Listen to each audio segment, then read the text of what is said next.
রাধে রাধে বন্ধুরা, আজকে চিংড়ি মাছ দিয়ে বরবটি কড়াইয়ের তরকারি করব। এই বরবটি কড়াই আর আলু আর পেঁয়াজ কাটা হয়ে গেছে। এখানে আমার আদা রসুন লঙ্কা হলুদ সব বাটাও হয়ে গেছে।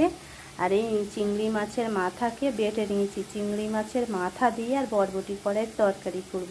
এটা চিংড়ি মাছের মাথাকে বেটেছি আমি। আর এখানে চিংড়ি মাছ ভাজা তুলে নেব। এবারে দেখুন চিংড়ি মাছ ভাজা হয়ে গেছে।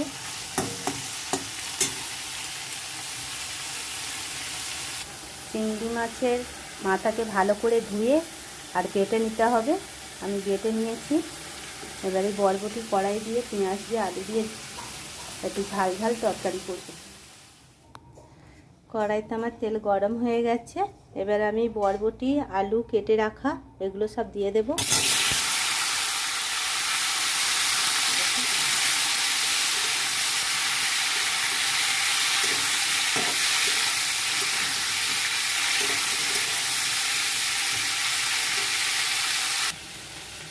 চিংড়ি মাছের মাথাতে বন্ধুরা একটু জল ঢেলে দেবো,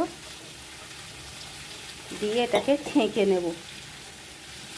একটু নাড়িয়ে নিলাম, এটাকে পুরো ছেঁকে জলটা পুরো নিয়ে নেব। আমার তরকারি আনাজ ভাজা হয়ে গেছে বন্ধুরা, পুরো লাল লাল করে ভেজে নিয়েছি। এবার আমি একটু বেটে রাখা মশলাটা দিয়ে দেবো।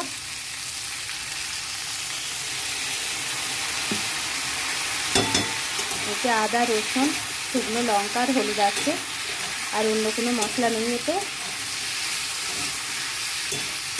এতে ভালো করে কষে নেব।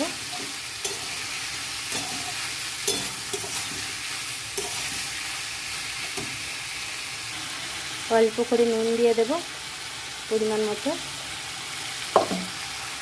নুনটা দেওয়া হয়ে গেছে বন্ধুরা। এবার আমি ভালো করে এটাকে নেড়ে চেড়ে একটু কষে নেব।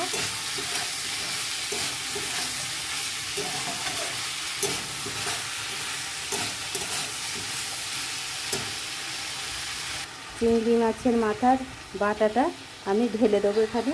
ছেঁকে নেব, একটু ছাঁকুনিতে ছেঁকে নেব। এই দেখুন ছেঁকে নিলাম পুরো।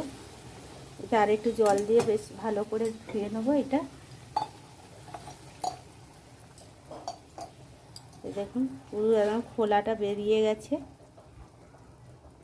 পুরো পরিষ্কার করে একদম জলটাকে নিয়ে নিয়েছি। মাছের মাথার খোলাগুলো পুরো ছেঁকে নিলাম।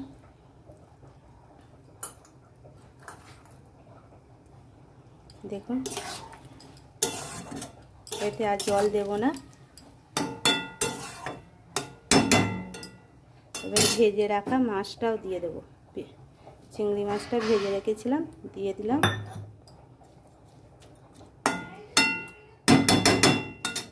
এবার আমি এটা চাপা দিয়ে দেবো।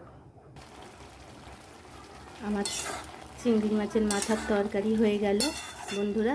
এবার আমি নামিয়ে নেব। চিংড়ি মাছের মাথা দিয়ে তরকারি করেছিলাম, হয়ে গেছে। এবার আমি নামিয়ে নেব। এটা দেখুন কত সুন্দর হয়েছে।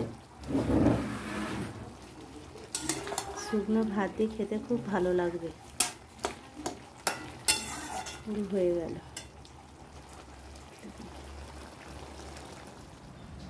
হ্যাঁ।